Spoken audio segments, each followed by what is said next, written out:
Yeah, we're apparently supposed to close on the 30th. So, All right, well, good luck to you, buddy. And when it's time to move, let me know. you know what I told Kayla I was gonna do? I don't think I'd be able to do it. You know the Blood Pact medallion from John Wick? Yeah. I was gonna present you with that. I'm like, oh man, I want to do this so hard. The marker, the marker. Yeah, I was like, I won't get here in time. And it's like, I know you would appreciate what that is. But I don't. It wouldn't get here in time, depending on when closing happens, and I'd just be stuck with this. I would have made Melissa write in a fake notebook that it had been paid. Yeah. Time to get your fix.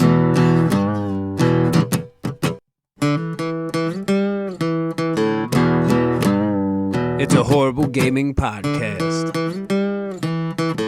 It's not good, it's not great. Horrible gaming podcast.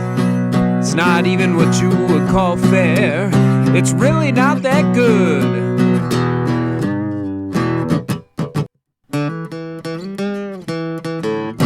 Horrible Gaming Podcast. Hello, my name is Zachariah with Old Man Gaming, and you have decided for whatever reason to tune into another Horrible Gaming Podcast. But I am not alone, nor am I ever alone.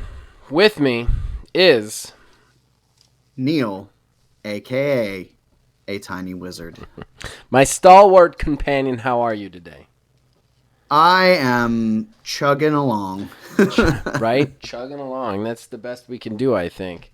Progressing chronologically through life. That's the best I can put it. Right. Checking off days until I die.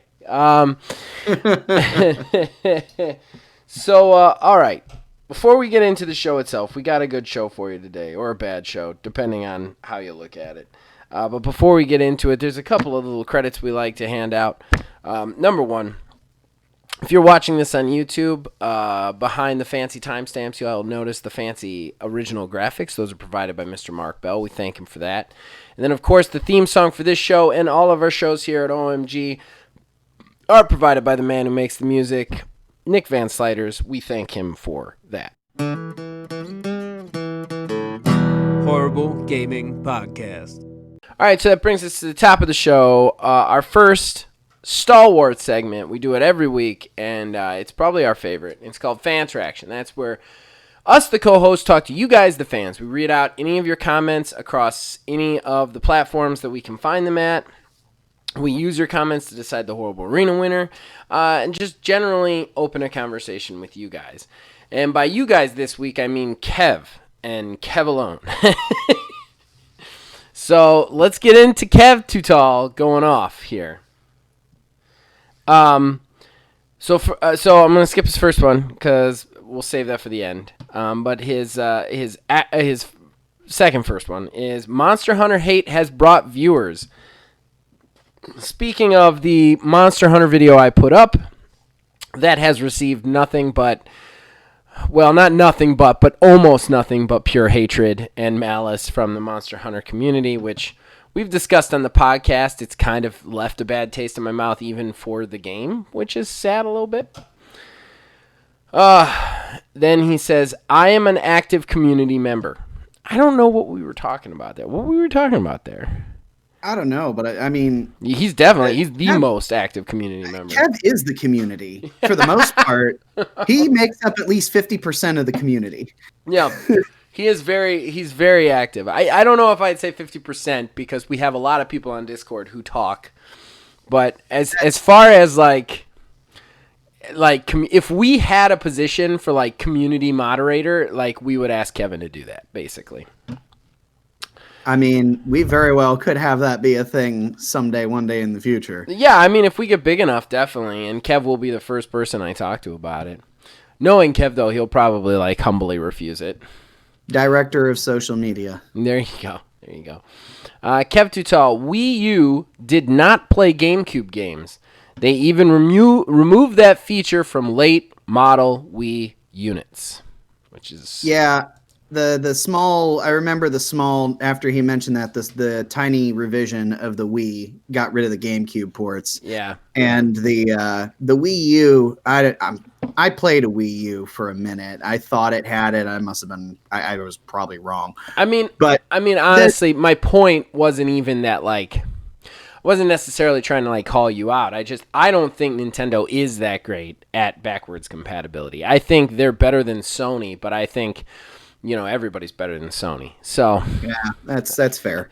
I mean, I think, and I don't necessarily think that's going to be a problem, but stuff like that worries me with Nintendo until I hear straight up that they're going to be doing the right thing, Yeah. Then he said, I didn't vote because I wasn't really enticed by either pitch, guys. Sorry. This is about commenting and not voting. What? Oh, what? I don't understand that last sentence, but I think he was referring to how he didn't vote on our last pitch, the pitch before last. I was about to say, yeah. Which was fine. I mean, that's totally cool. He didn't want to vote. Kev, you never have to vote and you never have to explain yourself. We were just pointing out that this is about commenting and not voting. Because he commented about the horrible arena but didn't actually vote. Is what he was referring to. Because we were he commented on it, but he didn't vote. And we don't misunderstand us. We don't ever require you to vote, man. You don't have to vote, ever. You just don't feel required to. I loved just listening to you put that together, the series of events you like that? In your mind. I could feel your gears turning. That's about it. It's going to be a long night for me, so the gears are already not great. Anybody who's going to be listening to this on Tuesday morning or even watching this Wednesday, expect some mess up somewhere in there. I'm going to miss a pause somewhere or something. Just expect it. Because I got very sick Sunday morning, and then I just couldn't record Sunday night, so that means I've got to do it Monday night. We're doing it Monday night, which means that it's 11 p.m. right now. We have just started the podcast. It's usually 2 hours to record, which will put us around 1. I will then have 2 hours of editing to do on this to get it up by Tuesday morning. So, I'm going to be very tired. It's basically it. No sob story, but I'm going to be very tired. No way they sneak a Switch Pro. The supply chain wouldn't support it by the end of this year. Is what Kev says. I don't know. What do you feel about that? Yeah, I don't think it would be a surprise thing. I think, just like he said, like if it was gonna be a thing that was gonna happen this year, somewhere along the way we would have known something about it, hard concrete. Because, like he said, the supply chain. With the graphics card stuff, the chip shortage, I mean, there is absolutely no way that information would have been, kept secret. It wouldn't even have the order, like I had said before, the order would have already been put in to start manufacturing those Switch Pros, if they did truly exist. If anything, we might get an announcement that it exists and is coming, being like and one more thing during quote unquote E3 time, as I'm calling it now, apparently. But I don't think we would get any concrete information until next year, if it is even real. And honestly, I'm still leaning on the not yet. Right. Yeah. I hope not yet. I really do. I don't want them, especially if the rumors of it having a NVIDIA chip in it to keep up with 4K graphics, I don't want them in that. I don't want another system putting even more pressure on that incredibly strained industry, Right. Okay, so that brings us to one of his last comments that we're going to talk about, and this is the subject that just keeps coming back up. I'm looking at the Halo failure more in line with the bad choices that nearly sank Xbox One at launch. Got a lot of problems with that, I'm about to share. A death knell, this probably won't be, but it is a lethal level wound. Okay, all right. This keeps coming up. Kev, I respect your opinions. I want to say that before I go off on you. But I respect your opinions. I appreciate everything you put forth, and I want to say that right up front. But again, you are completely and totally wrong on this subject. It would not be a lethal level wound. It wouldn't even affect them in the paychecks, because nobody who has Games Pass has Games Pass because of Halo Infinite. They just don't, and that's where all their money is coming from. But to go back to your first point, which was the bad choices that sank Xbox One, had nothing to do with Halo. It had to do with the Kinect. The system was overpriced. They had mixed messaging about the insane registration stuff. I don't know if anybody remembers that. That's the stuff that sank Xbox One, whereas on the other side, you had PS4, which is like, we're cheaper and we're not going to make you do that. Like, that is what's almost sank Xbox One. It had nothing to do with Halo. And the choices made at that point, meeting this point, completely different. Xbox Series X is actually a solid system, whereas Xbox One at launch was very messed up. Took a lot of work to get it back on the right track. I don't know, Neil. You got anything to add? Yeah, well, I think I'm still in Kev's camp with this one. I mean, I don't think, again, it's not going to be the end of Microsoft, but it's definitely the equivalent of, taking a limb off, I think. A limb?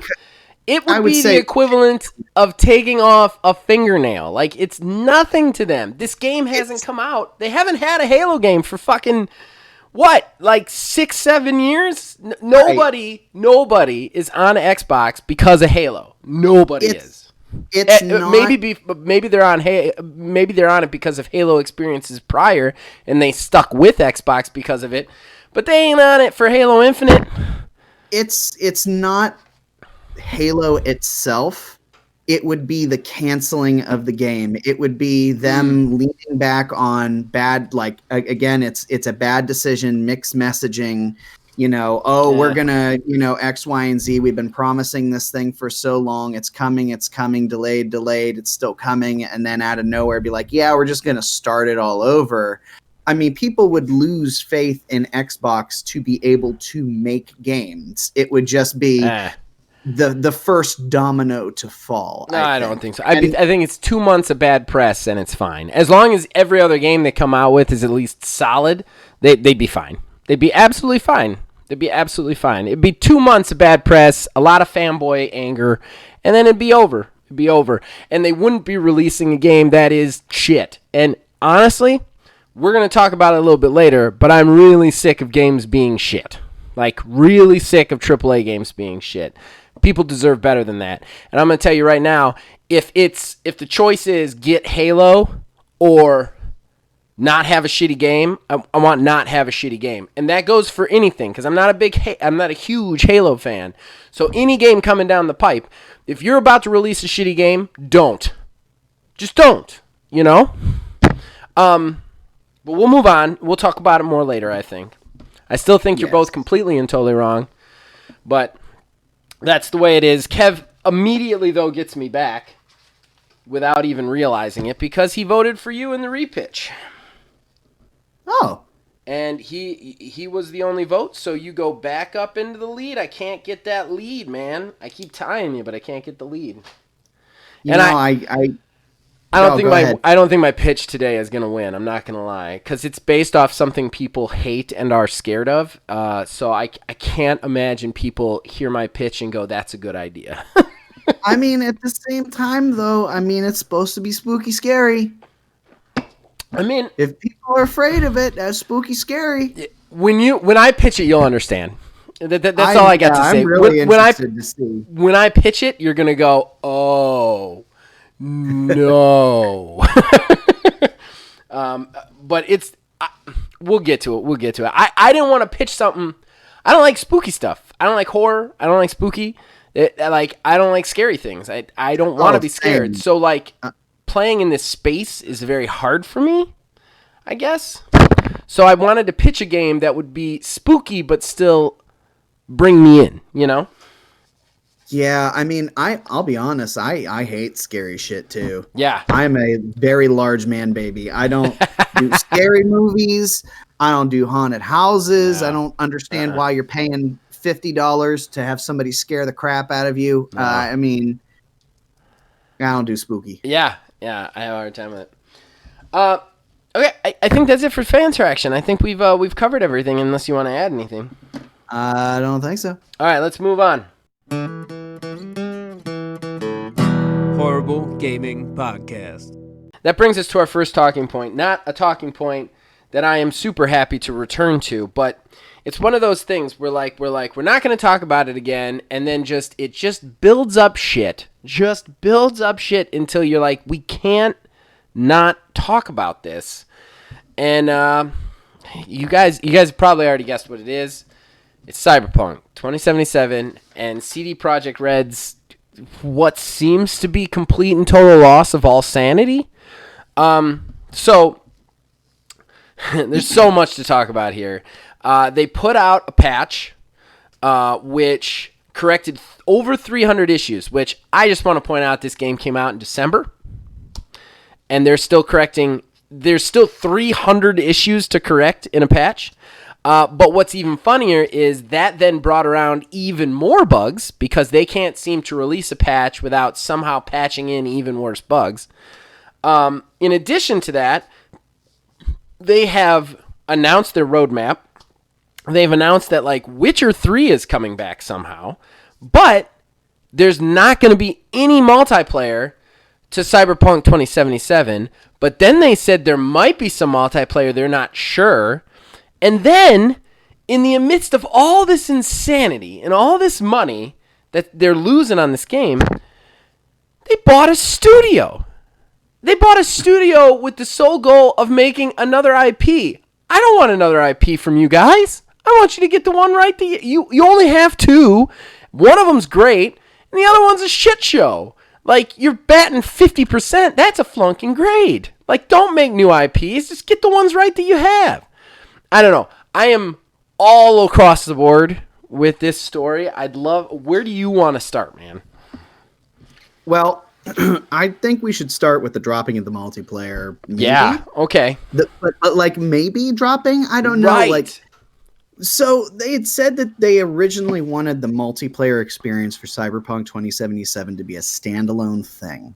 So then the news had come out that they just totally canned it. It was, too much, whatever. And I think honestly, all told, that is probably the right call. They can't get the base game right. There's too much going on with that for them to be able to not, put out a multiplayer and not be laughed at, I mean, seriously though, what, the optics of that, you cannot get your original base single player game right. So let's do that, but put it on a server with multiplayer. Right. Of course that's not going to shake out. Now right. They had said that, they want maybe some sort of multiplayer at some point in some way, some fashion. They are known for supporting their games long term. They are. I don't have supreme confidence yet that they're going to be able to turn this around, but right. It looks like overall they have finally seen the light. I don't know about that, but okay. Well, I think that they know that they at least have an understanding that somehow, somewhere along the way, they screwed up royal and they need to change things. That's why they have, reorganized. They've said that they're not going to do marketing super far in advance like they did with Cyberpunk. Right. They want to wait a little bit longer. Right. What that means relative to other games, we got games getting teasers that are 2 years out. I guess that's better than 6. Right. But I think that at least the gears are turning a little bit. Whether or not, like I said, I have confidence that CdProjectred can turn around and put themselves on the right track moving forward, that remains to be seen. But I don't know. The buying of the studio is one that just kind of caught me sideways. Yeah. So I've got a couple of things to elaborate on what you just said. The first is that when they first announced the multiplayer, they never said it was going to be a standalone. They said it was going to be late. They said it was going to come like a year after release. They never said it was going to be standalone. They've recently started saying, oh, it's always going to be a standalone. Well, a separate experience is what I think that they wanted it to be. Okay, but this is the kind of thing that... Okay, so I'm probably going to shit a little bit at some point on this show on Outriders, just because of their server issues. But one thing they've done amazing, and the thing that I want all these companies to start doing is being transparent with us. And my biggest problem with CdProjectred is it's like, yeah, they seem to have realized they made mistakes with Cyberpunk, which... God, I don't know how they didn't immediately realize they made mistakes with Cyberpunk, but one of the biggest mistake they made was not necessarily the long-term marketing. It wasn't necessarily like the game itself. It was the fact that they lied the whole time about everything. And that is the problem. Like, there's no transparency in that company, and I feel like this roadmap crap is a lot of muddled bullshit because they still, even though they're like, we're not going to do long-term messaging anymore. But then they can't really decide whether they're doing a multiplayer or not, because in the same time they said we're not doing a multiplayer, they said, well, we want there to be, they said it was a really weird statement because they said we're not doing a direct multiplayer, but we want there to be a multiplayer experience for Witcher and Cyberpunk. What? That doesn't make any sense. So are you doing a multiplayer experience? Or are you not? Like, what's happening there? And then a lot of people thought the studio buy was for the Cyberpunk multiplayer thing. Yeah. Okay. Well, if there is no multiplayer, why are you buying a studio? And good God, why are you buying a studio? Why is that happening? Like, apparently I'm wrong, and they didn't lose as much money as I thought they did on this, which... Okay, I'll accept that. But at the same time, like, do you think that shows a good message to anybody to go out and spend money on a new studio when you are literally the laughing stock of the video game industry right now? I think too, but I've gotten off track a little bit on my original point, which was the problem that creates all this is the lack of transparency. It's that they don't tell us the truth. And they don't necessarily tell us a lie, but they don't tell us the truth. They don't tell us what's actually going on until they drop it in our lap, and then we're upset, you know? And I don't see that. Like, all of this messaging still seems muddled. It still seems like they're confused as to what they want to tell us, what they want to us to know. It still seems like they're obfuscating the truth. And that's the thing that bothered me about Cyberpunk. Everything else, if everything else aside, like, that's the thing, number one with a bullet that pisses me off, is they lied to us the entire time. And they went out of their way to do it. Yeah, I mean... you do bring up a point. It is hard for us to take what they are doing and saying at face value, given everything that's happened in the past. I mean, you can sit there and say all day, like, well, we're changing our ways, this, that, and the other thing. But until they have something that they're going to put forward, like, and they actually show that that's how things are going to be going forward, you can't trust what they're saying, because at the end of the day, it is a large company who wants nothing but to sell you things and wants that, you know, positive public front facing look. But yeah, in regard to the purchase of the studio, I don't know. Like, I mean, for me, it shows confidence, but at the same time, you can be confident in what you're doing all day, every day, but facts, figures, numbers still remain that, you know, you could very well be in trouble. Now, I'm not saying that, oh, well, you know, they are broke and they are just doing that just because, you know, they think that it's the right thing to do. But, I mean, we've already seen the damage that's been done to their reputation. And, like, you take a company like we've alluded to before, Bethesda, who's ridden on goodwill for so long, right? How much longer can CDPR ride on goodwill before that's all gone, and it's purely just like, yo, like, shit or get off the pot sort of situation. Well, and a thing about the goodwill is you have, but like Bethesda's goodwill was built on a ton of good games. I mean, they had some bugs in them, but they were still good games behind that goodwill that's kept them alive. CDPR had one good game and then nothing but goodwill. Like, that's all. So, like, they've ruined that. They have nothing to stand on right now, you know? And and their messaging is still like yeah, you're right. It's like, how do we believe them? But I don't even know what to believe because they can't even get their story straight. Like, it's like they're sitting there like, hey, we're going to be more honest with you. We may or may not scrap the Cyberpunk multiplayer. How is that honesty? You're still just talking around shit. I mean, I appreciate that they're at least front-facing enough to say, hey, there's stuff that we promised that we might not do anymore. Right.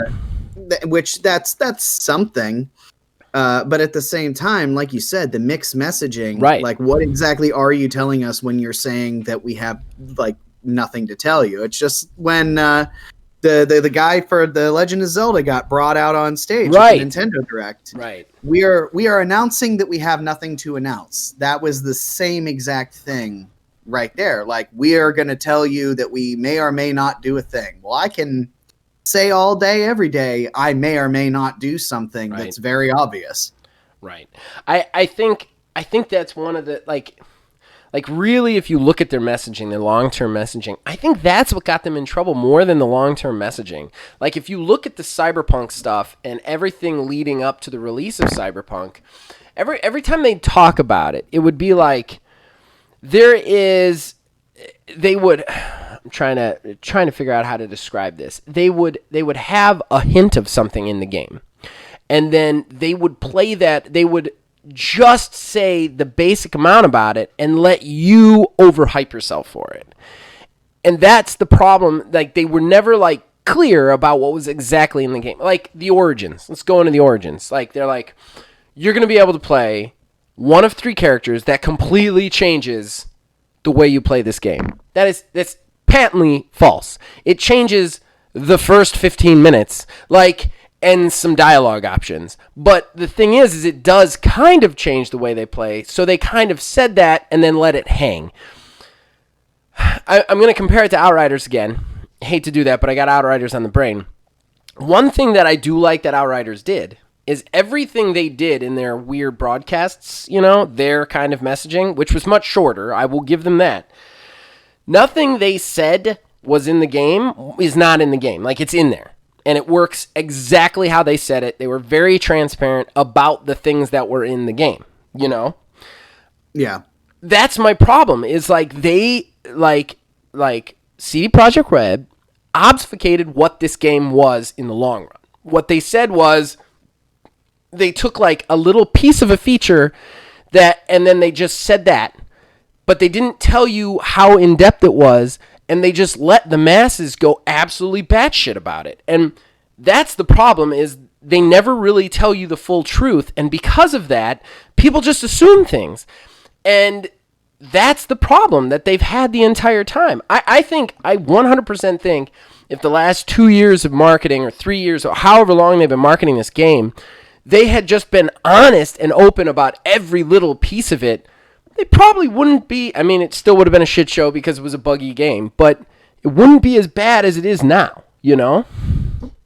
Yeah, and I also think, too, like, as much as they're, like, you know, trying to be shady about everything, I also feel like in some instances they truly didn't know. Like, they were so early in development, they're like, what they were saying is going to be in the game. They're saying, hey, we're going to do this. Here's some, you know, footage of it. And they show you like stuff in a demo, which largely the stuff in the demo videos that they showed is there, but that was vertical slice sort of stuff. Right.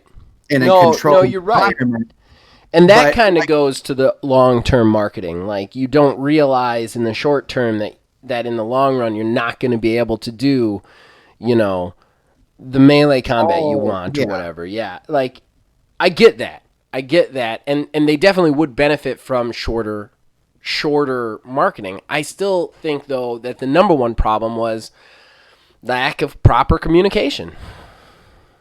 Yeah. And I'm sorry, go ahead. I was just going to say, I mean, that's it's communication on all sides. It's communication, front facing to the public with their advertising. It's communication with their team. Because, I mean, all of the stories coming out of the team begging, pleading to tell management this game is not ready. It's not ready to go. And management just being like, yeah, well, I'm sorry, either crunch more or like we're just going to kind of put it out because, we're getting scared because the shareholders are getting grumpy and there's too much hype behind this game. Right. It's communication. It's a communication breakdown at every single point that there could be a communication breakdown. I am 100% with that. And I think that's what factors in to their failure to communicate to us is, a developer probably comes to one of management and goes, hey, there's going to be some romance options in the game. And then the developer goes, sweet, and like goes to a marketing company and tells them to put a package together that overblows what that ends up being in the normal game. And I think you're 100% right. I think it's a complete communication breakdown on every level. But my problem is I don't see that being corrected. I see them saying some stuff that's nice, like we're not going to do as long a marketing stretch or whatever. But in that message, they're still obfuscating a bunch of stuff. They still don't seem to know which hand is doing what. That's my problem. There's no clear cut. This is what we're going to do. This is how we're going to fix this. There isn't. It's still like it's like this kind of gelatinous cube of talking point bullshit, And I think they're still in damage control mode. I don't think that they've truly shifted out of that mindset. I think they're still reeling and dealing with everything that, truthfully, that they caused. Yeah. With putting the game out in the state that it was. And eventually they are going to have to like calm down, collect themselves as a whole and just be like, okay, this is what we're going to do about it. And not like put out a press release saying, oh, well, this is what we're going to do about it to the masses. Like the whole company and the employees need to sit down and is like, this is what we're going to do moving forward. Every time they put out an announcement or like an apology, stuff like that, there's always that spin of, well, this is like a marketing thing. This is our public image thing. Mm-hmm. It's not actual change for change's sake to progress the company as a whole. It's more so put out there so that people can start to think about it from like what they can see of the corporation. Right. If the public, they're still trying to skate by on that goodwill, trying to rebuild the goodwill, maybe even, I would say. But until all the employees sit down and make the conscious decision to change the way that things are done, nothing's going to change. They can say all day, every day what they want to do, what they plan on doing, until they actually get everyone on the same page and start making those steps moving forward. Nothing is going to change. And that goes for any company. Yeah, I agree with you. I think I think you covered it right there. I feel like this company is just flailing in the wind. And now they're throwing money at it, and I don't know how buying a studio is a good idea. And even if they're rolling in dough, I don't get it. I don't get it at all. But I think we covered this. Is there anything you want to add to it, or you want to move on to the second talking point? No, let's move on. All right, let's move on. Horrible Gaming Podcast. All right, so that brings us to our second talking point. Okay, so I'm gonna do a little rigmarole here, Neil. Bear with me. All right, so I wanted to talk about Outriders this week, but I can't talk about Outriders because while from what I hear just recently the servers are now fixed, I was not able to play it at all, basically. We have a launch day stream. Me, Phil Billy, and Filthy Phil played it. It was not exactly a fun time for me because of lag and issues. I think in that 2 hour and 43 minute stream, we spent an hour and 20 of it waiting for somebody to load in, trying to get somebody to load in. You know, they've had major server issues to the point where they actually took the game down for like a day. So, that being said, though, I want to give credit where credit is due because I like Outriders, and we are going to do a lot of coverage of Outriders, especially with Phil Billy. It's his new game, and I definitely don't want to incur his wrath by bashing too hard on them. But they've been very transparent through the whole thing. The whole thing. I don't think that's necessarily an excuse for what happened, but on the other side, I do think in the long run it's going to be a good game. I think that in a week, you know, this is all going to be a memory of what happened. Like, nobody's going to care, and their transparency will get them enough goodwill to get them through that kind of initial shitty launch. Okay? That being said, can I tell you something I'm sick of, and I just want to go into right now? Outriders and their server issues. Cyberpunk and the nightmare that is Cyberpunk. Marvel's Avengers. Can we remember a AAA game that hasn't come out to intense controversy of some type? I am sick as a consumer, sick and tired of watching every game I get excited for come out and be fighting from behind. Like, I am so sick of saying to people, it's going to get better. They're going to fix this. And I'm not even talking about like normal little bugs that you're going to find in any game, no matter how old it is. I'm talking about like intense shit that's wrong with it. And I don't know. I'm at a point now where I'm much more excited when a studio like the people behind Back 4 Blood or even the Cold Heart or Cold Iron, the people behind Alien Fireteam, when those guys are coming out with a game, because the AA doesn't seem to have the problem. So I don't know. What's your thoughts on this? I'm just so run down. Like, even Outriders, it seems like any game I pre-order has some shit wrong with it right off the bat. Yeah, I mean, I think that this is not the entire reason, but a part of the reason why I've really been sticking more with just older games and indie games, you know, anymore. Granted, there's stuff like, you know, Cyberpunk, and I mean, I played it, I guess. And, you know, I've always been a big fan of the Kingdom Hearts games, as crazy as those are. But yeah, I know there's always going to be something wrong with something that comes out. It's server issues, it's game-breaking bugs, it's all this sort of stuff.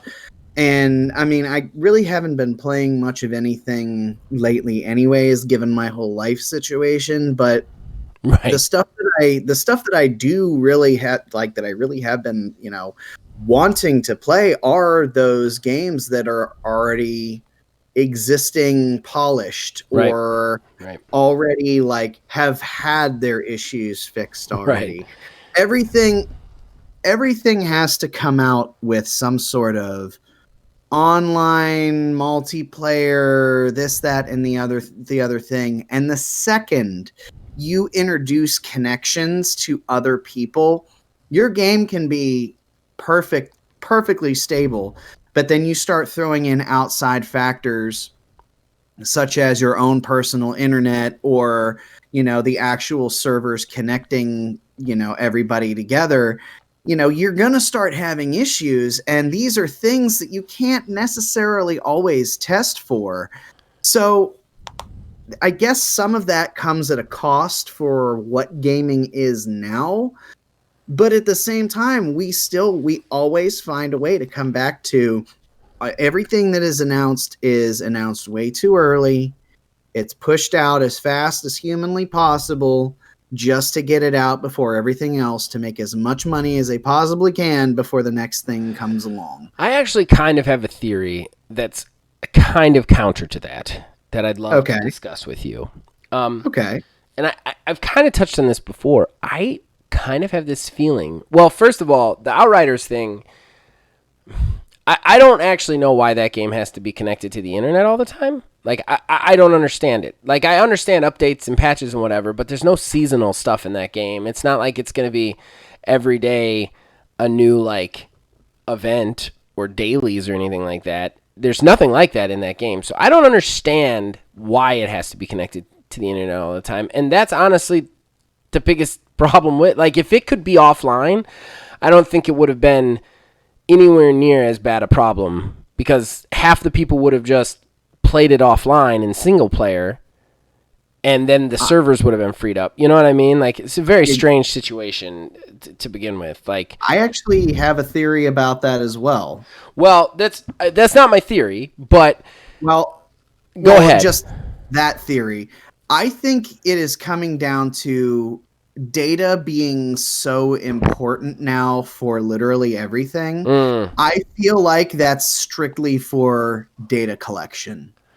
I mean, that's a big sacrifice for data collection. You know what I mean? Like, yeah. if that's absolutely. what it is, if that's what it is, like that's a big sacrifice. But aside from that, I have this feeling that, like, they overbuild games now. Like, I feel like gaming in the AAA space has this serious, well, we can do that, but we don't ask whether we should do that problem. Kind of like the science problem. You know what I mean? Yeah. Like nobody's asking if we should do that. And I feel like gaming is big on that right now. They just keep making these, like, graphical updates and bigger games and bigger experiences. And you stop to think to yourself, like, you get so much into that game that it can't possibly come out without having bugs. Like, right. It just can't. It's too big. It would take another 10 years to playtest the whole thing. Like, there's just no way, you know? Like, you think of, like, a Red Dead Redemption, which Rockstar has a pretty good track record. Still, I do want to remind everybody, when Red Dead Redemption came out, people's horses would randomly start on fire. Just want to point that out. Like, there's always those bugs in there. Like, you can't. There's no way you could find all the bugs in a game like that. That thing's over 500 hours if you wanted to play the whole thing, you know? I think that, like that, for me, is, I feel like if AAA game companies were like, do we need these graphics? Do we need this game to be this big? Do we need X, Y, and Z? Instead of, like, a Cyberpunk 2077, which just kept shoving stuff in the bag until the bag fell open.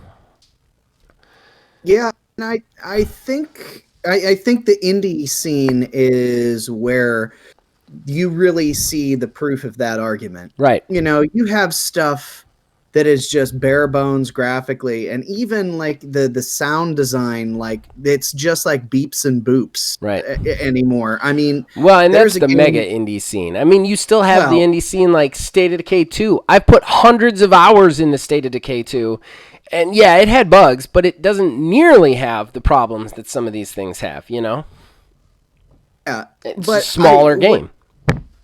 And it's just more to your point. It's, you know, you don't need all of that stuff to be successful. I mean, sure, you know, indies and AAAs and even AAs are their own little worlds, but the design process, the design philosophy behind it, it's all essentially can be interchanged. It's just how grand of a scale do you want to go with it? And the indies only take on what they know that they can do confidently. Right. You know, then you get something like Hello Games, you know, with No Man's Sky, which eventually, you know, got itself figured out. Right. But, you know, it was a team of 5-6 dudes, and they went on TV and said, this is the biggest video game you're ever going to play. Here's a literal entire procedurally generated universe, and you can go to every single planet on every single star, or this, that, and the other thing. I mean, that's that bag splitting open. Okay. Like you talked about. I do want to say one thing on the No Man's Sky thing, which I'm not necessarily disagreeing with you, but honestly, that it is one of the biggest games you can ever play, because you can go to every one of the systems. Yeah. But the problem with that game was not the bug. It didn't have that many bugs in the beginning. That wasn't the problem. The problem was all the features that it has now, it didn't have. It was like bare bones. Basically, you got in a ship, you flew to a planet, looked at stuff, and then flew to another planet, looked at stuff. There wasn't anything else in it that they had promised. That was the controversy around that, is that Five Guys way overpromised what they could do. But even that one, it was playable out of the fucking box. Like, you could play the damn thing. Like, it was only a 7 out of 10, maybe a 6 out of 10 when it first launched. But you could buy it, you could put it in your fucking system, and you could play it without T-poses and horses starting on fire and invisible walls and server crashes, you know? Like, I don't know. I feel like that. Yeah. I don't know. I think I'm going to get redundant if I say it again, honestly. You're right. It's the bag splitting open every time. And the other thing is, too, do people really need graphics? Do people really need it? I mean, I know there's a lot of people who get very excited for graphics. But let's talk about one of the biggest games ever. Still sells. Skyrim. Over 500 hours. It's a huge game. It's huge. It looks like mud. Yep. The colors are terrible. It looks like mud. But people like it just because of everything else that goes into it. Nobody is like toting Skyrim's graphical fidelity, but it's big and it's quality, and they knew what they could do, and they did it. You look at like Monster Hunter World. It went a different direction. Monster Hunter World is a beautiful game, but it's not beautiful because it's like 4K photorealistic graphics. It's beautiful because of the art design and the colors they put into it, and they didn't go for that realism thing, you know? And because of that, it's a small game, but somehow you can put thousands of hours into it, you know? And that's my problem, is it's like these AAA games want it all, you know? They don't cut anywhere. And they don't have clear messages. They're like, our game is going to be the biggest. It's going to be the best. It's going to play the best. It's going to look the best. It's going to sound the best. And it's like, man, just make a good game. Like, figure out what your game is. Make that game. Make the cuts where you need to make the cuts. And be fine. And I don't know.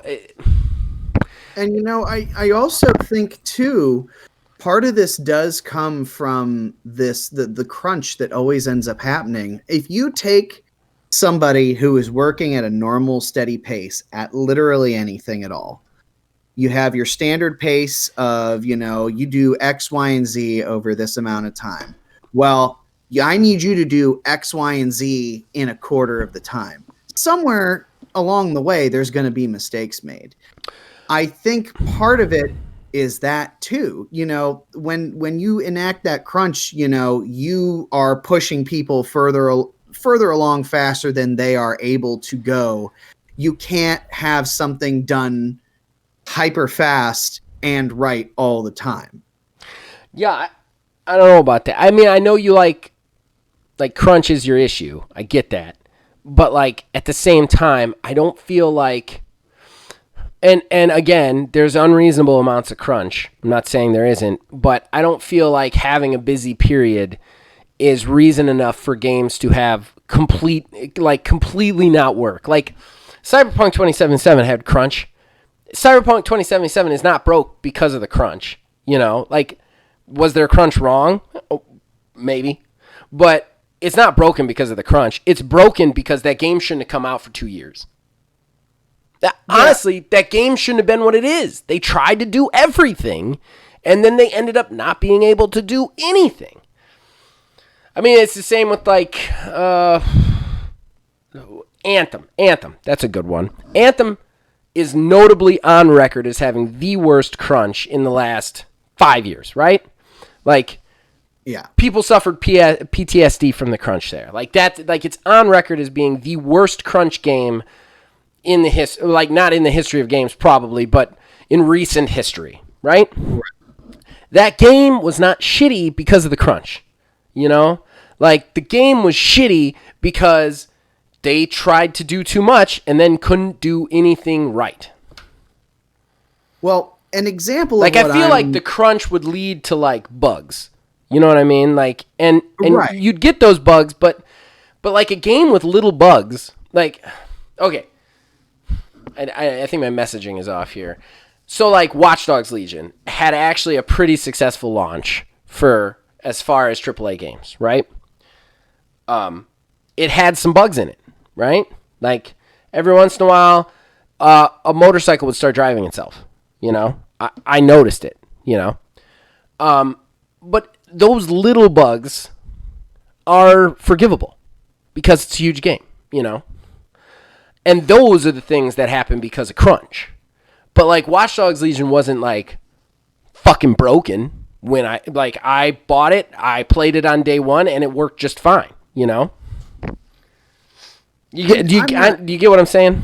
Yeah, and I'm not saying it's all of it, but I'm saying it definitely doesn't help. Like, an example of what I'm talking about was, I believe it was Aliens Colonial Marines. Yeah. That the AI was jacked up on that game because in the code there was a typing error. Something like that. And like in that, I mean, granted, I've not played the game, but you know, from what I understand, once that typing error is fixed, it greatly improves the AI and the functioning of the game. Right. That's just something. That's the first thing that springs to mind. You know, again, you know, there is, like you said, there's a difference between there being, you know, some bugs because of small errors along the way and an actual bad launch, you know, but they're two separate things, but they can intersect at certain points. No, I get what you're saying. I think that you're definitely going to make more mistakes if you're working, you know, extra hours. That's a fact of life. I don't think anybody out there who's working the overtime hasn't made a few more mistakes on the overtime than they did when they were working normal. But at the same time, you know, everybody has to work overtime sometimes. It's just the way it is. Should you work 70 hours of overtime? No. You know, that's obvious, but everybody's got to work a little overtime. I think that, man, what was I going to say? There was something else I was going to say. The train hit the goddamn mountain, Neil. It just hit the fucking mountain. Yeah. As it is wont to do. It's right. It's terrible. Oh, man. I lost what I was about to say.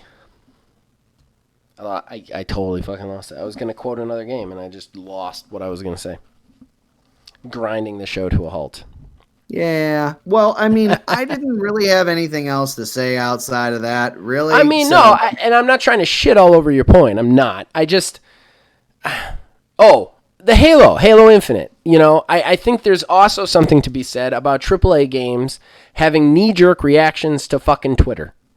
So Halo Infinite, which I don't think Halo Infinite was ready to release. I mean, obviously, we argue every week as to whether I think it should be canceled or not, you know. But, like, they showed it off, and everybody went on and was like, the graphics are terrible.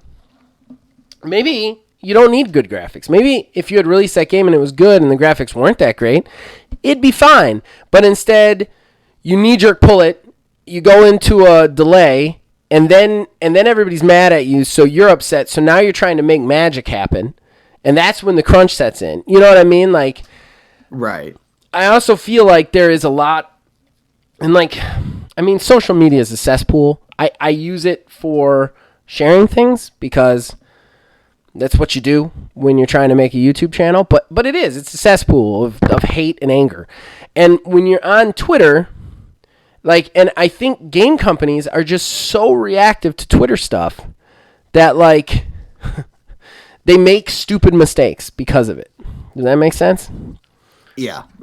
Which I think is really compounding it too. Like people decide that a game's going to be the way it is. You show them something, they don't like it, and then all of a sudden when you're trying to make it what other people want it to be, it's not your game anymore, and it's not going to come out the way it should come out.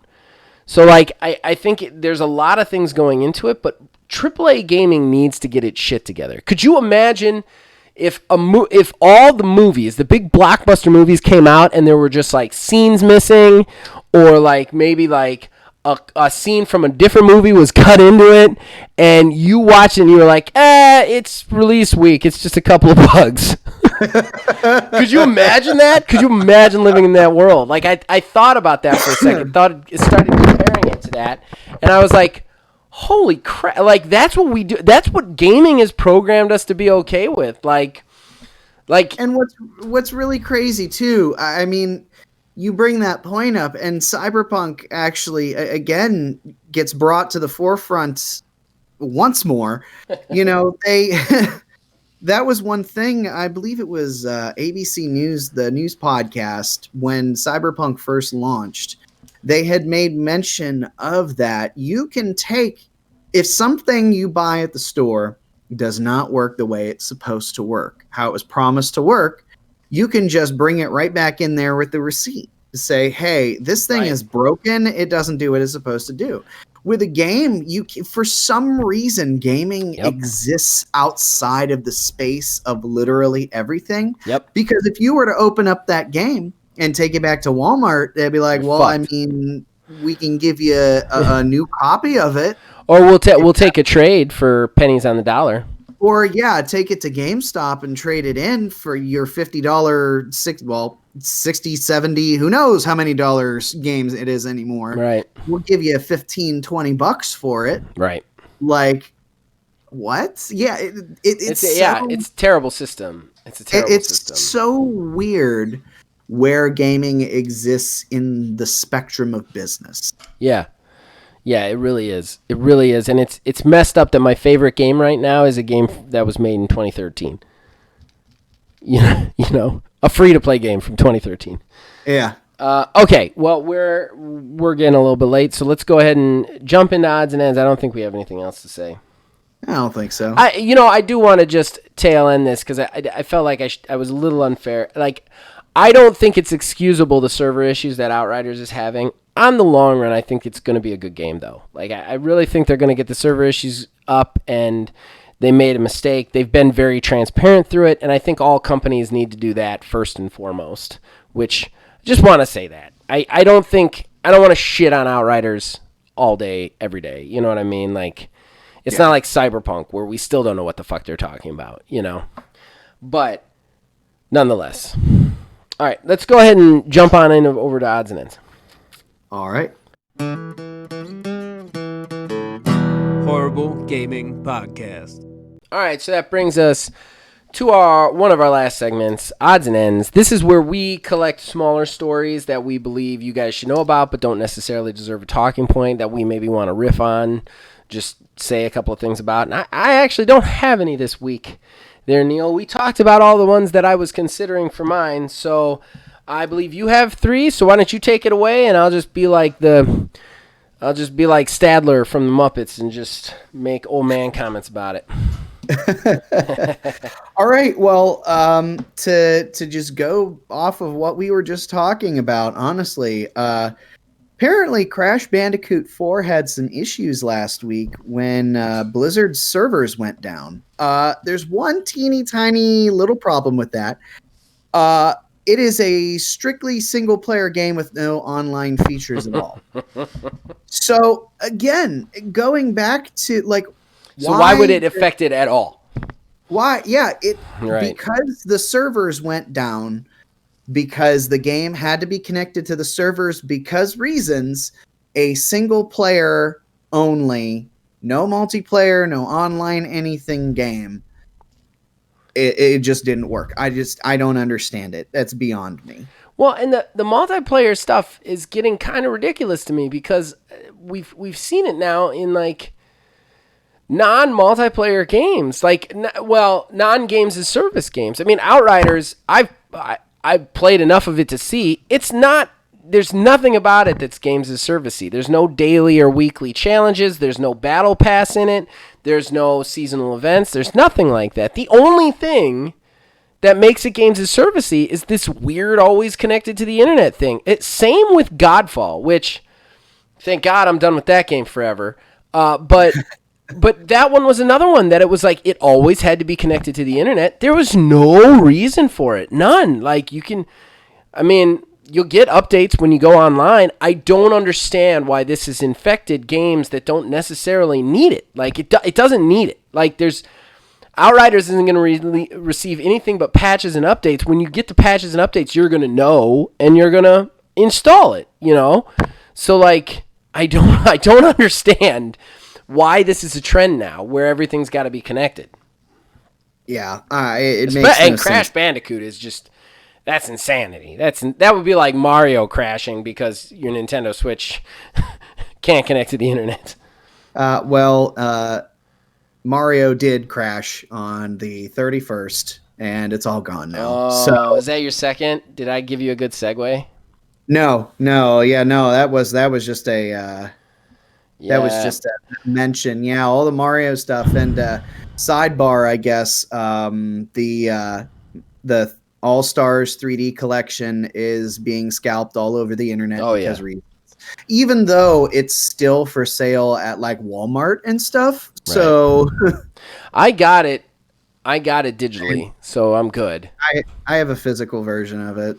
What irritates me is the removal of Mario 35. It's such a fun little game. Why even take that away? I almost wonder if they're going to hold off and bring it back in 5 years for the 40th anniversary. You know, I am surprised because Nintendo, while I don't put anything past Nintendo, I saw a lot of people like, I don't understand why a company that causes nothing but joy and love would do this to us and take Mario down. And I'm just sitting here like, they sold cardboard to kids for hundreds of dollars. Like, Nintendo is not out to make joy and love for anybody. They're out to sell products and make money off those products. But still, the amount of backlash they received from this insane date that they put on this, I would have thought they actually backtracked it just to avoid some of that shitty PR, you know?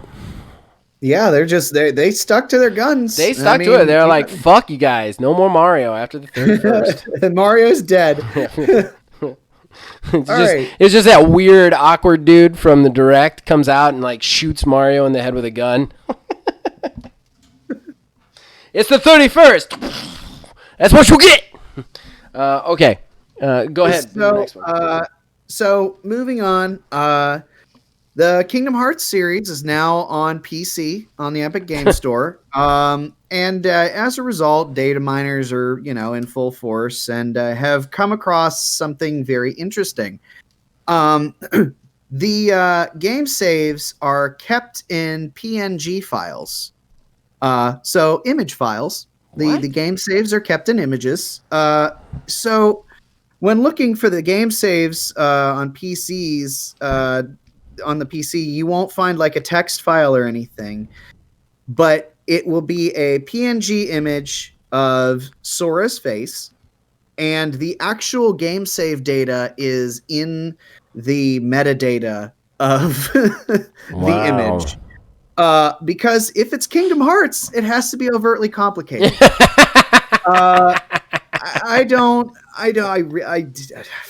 That's literally the only reason why I can think of that they've done this. So weird. That's such a weird way to do saves. That's such a weird way to do it. I have no clue. No earthly clue.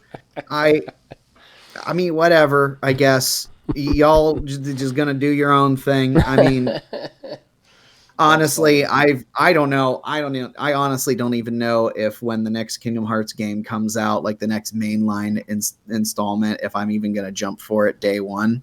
Right. Maybe I'm just talking out my ass, but I don't know. Unless they do a reset and try to rein in some of the lore and stuff.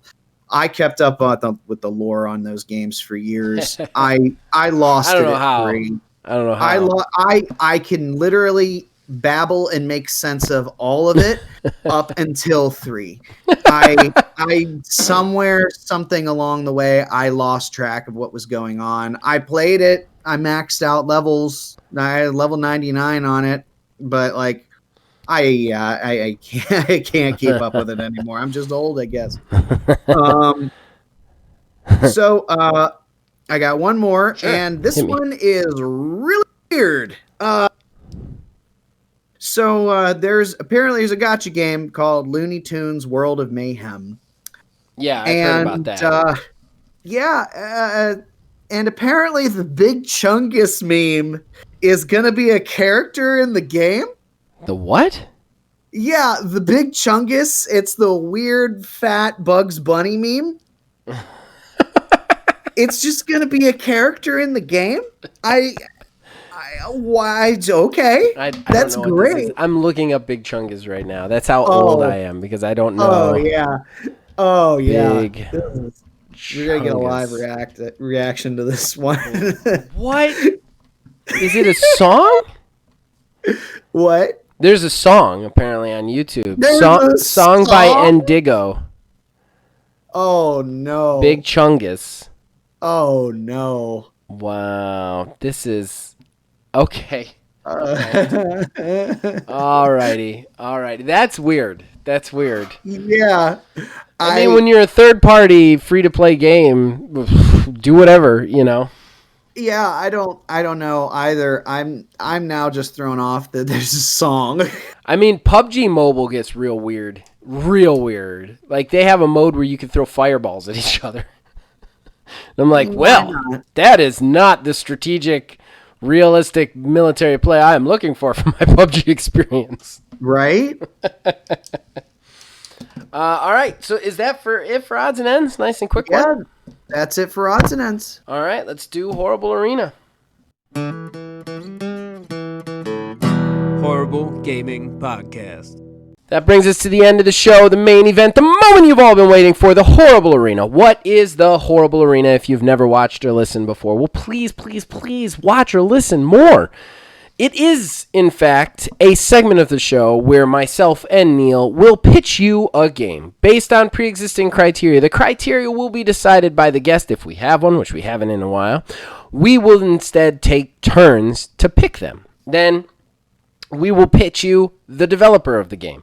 We will pitch you what the game is, the title of the game, and then you guys get to go out and cast your vote on the internet in the comments section below, or Discord, or Facebook, or Twitter, or anywhere we can find it, as to which game you would spend your hard-earned money on if you had to choose. So the Quantum Coin has been tossed. Neil won the coin flip. He gets to go first, and the pre-existing criteria from last week was a spooky game. Yes. All right. So my game is called Project Claustrophobia, and it's going to be done by Capcom. Imagine you are a pilot flying alone over the ocean. All is going well till a storm rolls in and lightning strikes the plane. All systems go down. The plane is falling apart more and more every second until it smashes into the water. You're trapped. The plane sinks more and more, deeper and deeper every second into the pitch black depths. You finally free yourself from your restraints by cutting the seatbelt with a knife. Upon escaping the cockpit, you realize you couldn't make it back to the surface before running out of air. You look around, and all you can see in any direction is pitch dark open ocean, where anything could be waiting for you. But the burning wreckage floating atop the water illuminates one thing, your only hope for survival: formation that seems to rise back up to the surface.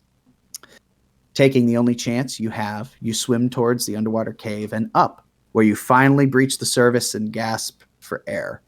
It's pitch black, however, and you can't see anything. Feeling for an edge, you climb up and out of the water, kicking a torch along the way. Using your knife and a stone, you spark and light the torch, finally granting you visibility. But what you find are only bones and a path forward. Surely, if you make your way up enough, you can find a way out. But you wager this cave system is vast, and you wonder where all those bones came from.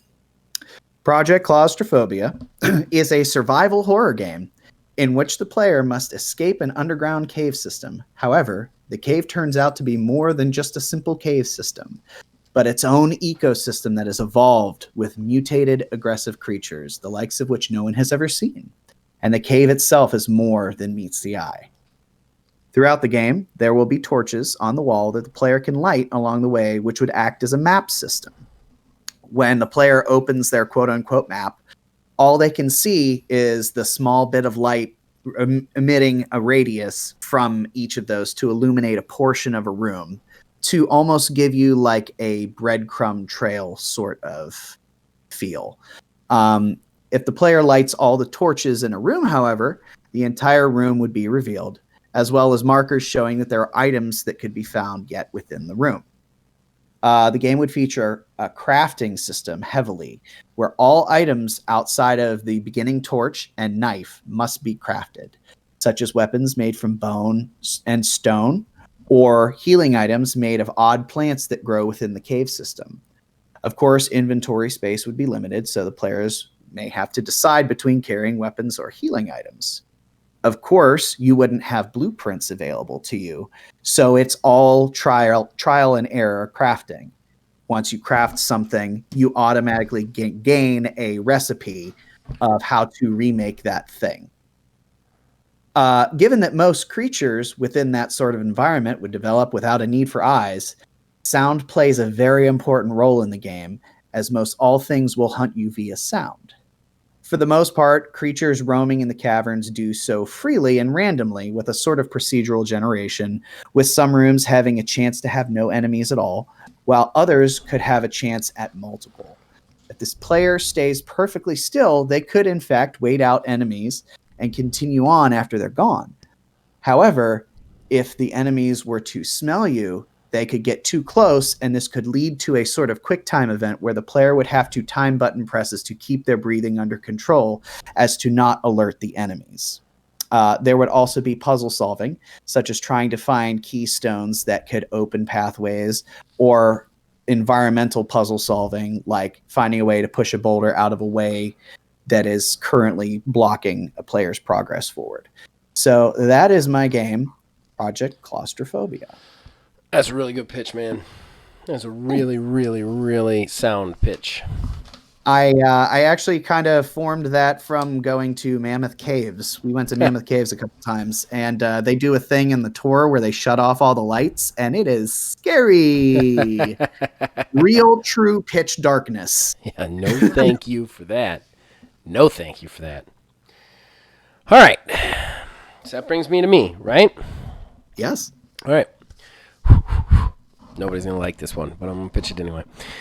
My game, Project Existential, and the developer will be Gearbox. Now, I took the spooky thing to heart because, as I said previously in the show, I don't like spooky or scary things. So I really tried to think, what would be spooky to me without necessarily driving me away from a game?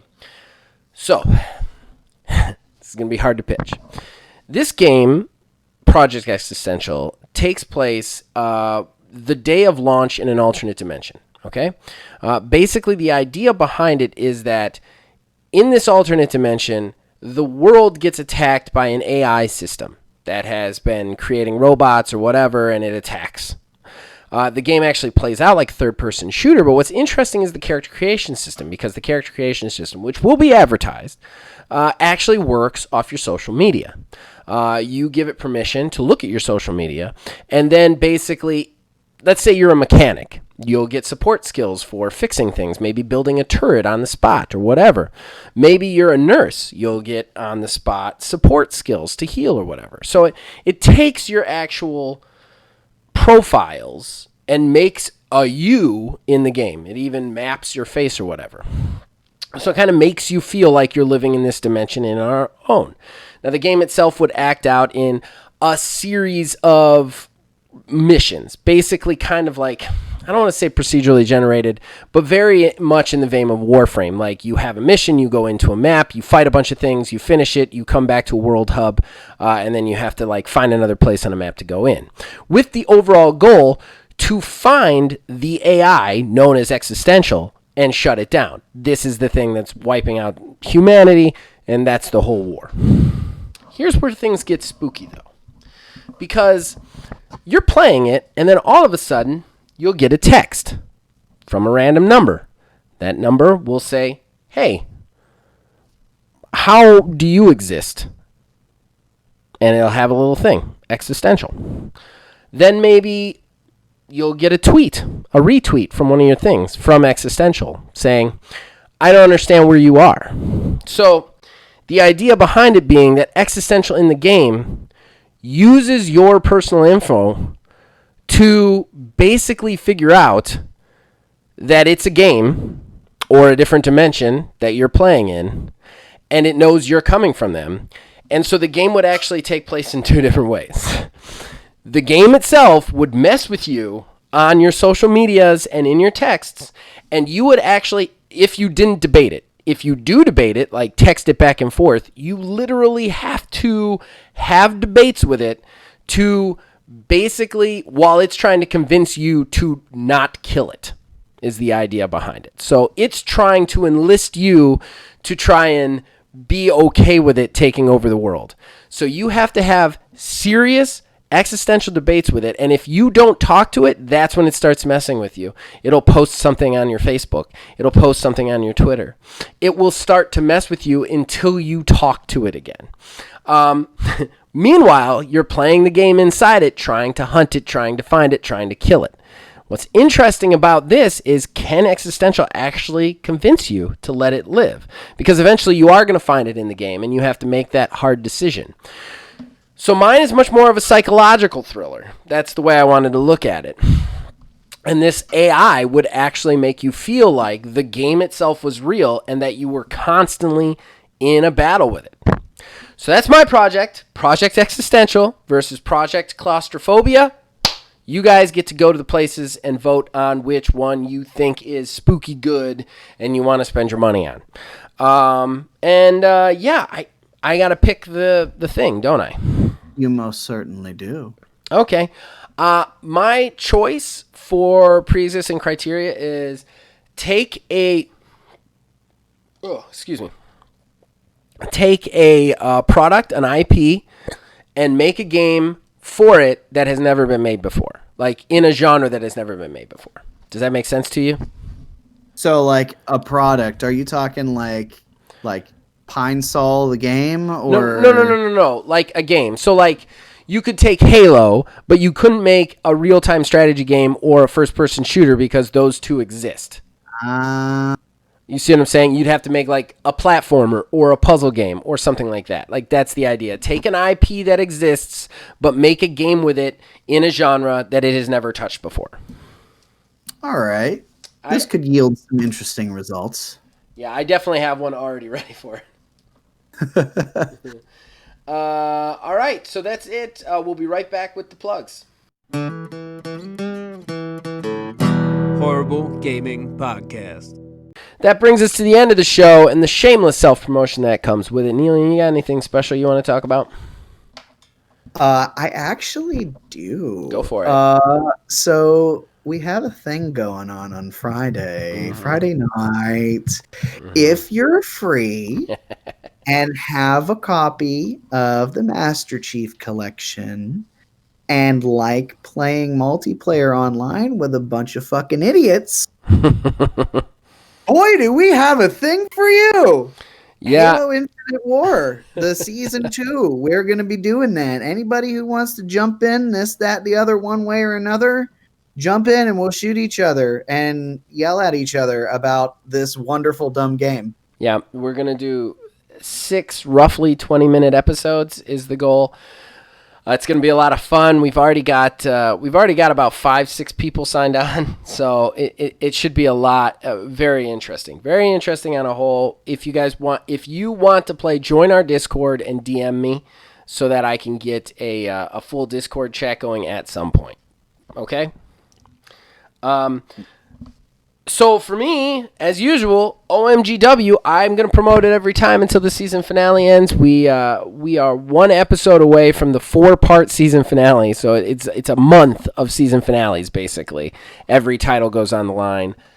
I've never, it's so much editing, so much work, so much fun, and I just want to say that, everybody who's put their time into this, like last year I had, 5 people doing voices with me. This year I've got 13 people doing voices with me. It's been just an amazing experience, and I'm super excited about it. Other than that, we finished Godfall. If you want to watch the 50-minute finale to that god-awful piece of shit, you can go back and look at that. That's up right now. My Old Man Tenno stream will be up on Tuesday. It's starting to gain a little bit of a following. Please come check me out playing Warframe. Sometimes C-Town's with me. So that's fun. And and Philby is going to be streaming a lot of Outriders as soon as the servers are completely fixed. So check him out because he loves Outriders and he loves playing it, and his streams are always entertaining. So other than that, guys, you can check us out on Facebook at OldManGamingDH. You can check us out on Twitter at OldManGaming9. You can join our Discord. Please, please, please Links in the description below. You can influence all of our shows from there. And, you know, as long as you guys keep watching and listening, we'll keep making them. We'll see you guys next week. Can I cheer you up real quick by reading you the lyrics to Big Chungus, the song? Oh, please. Oh, I need this. Here we go. Here it goes. Big Chungus. Big Chungus. Big Chungus. Big Chungus. Big Chungus. Big Chungus. Big Chungus. Big Chungus. Big Chungus. Big Chungus. Big Chungus. Big Chungus. Big Chungus, Big Chungus, Big Chungus, Big Chungus, Big Chungus, Big Chungus, Big Chungus, Big Chungus, Big Chungus, Big Chungus, Big Chungus, Big Chungus, Chungus, Big Chungus, Chungus, Big Chungus, Chungus, a Big Chungus, Chungus, Big Chungus, Big Chungus, Big Chungus, Big Chungus, Big Chungus, Big Chungus. Big Chungus, Big Chungus, Big Chungus. Big Chungus, Big Chungus, Big Chungus. Chungus, Big Chungus, Chungus, Big Chungus. Chungus, Big Chungus, Chungus, Big Chungus. Big Chungus. That's it. That's the whole fucking song? That's the whole I want to listen to it now. That's for sure. But that's it. Like, these are the lyrics on Google to Big Chungus Indigo lyrics. It's just that over and over again. You know, there's sometimes where I think I understand the internet and what happens on it, and then Big Chungus, the song, happens. Yeah, that's about it. A meme that was made by some random person somewhere on the internet has garnered enough fame to have a song written about it, wherein the name of the meme is just repeated over and over. This is just bravo. The internet wins this day. I am glad that this will be what our legacy as a generation is. Yeah, right. Someone somewhere along the line, hundreds of thousands of years from now, they'll find a flash drive that still functions, and some futuristic scientists put it into their magic computer that reads all data in all forms, and they just see Big Chungus over and over again, and they're trying to like decipher hieroglyphics like we do now of ancient civilizations. A conversation when I'm 80 with my daughter. Dad, we did a lot of things. We saved the environment. We turned it all around. We had electric cars. We fixed the democracy in America. We really fixed things. What did your generation do? Oh, we had Big Chungus. I can't wait. We had Big Chungus. Look for it in your hollow eyes. Oh my God.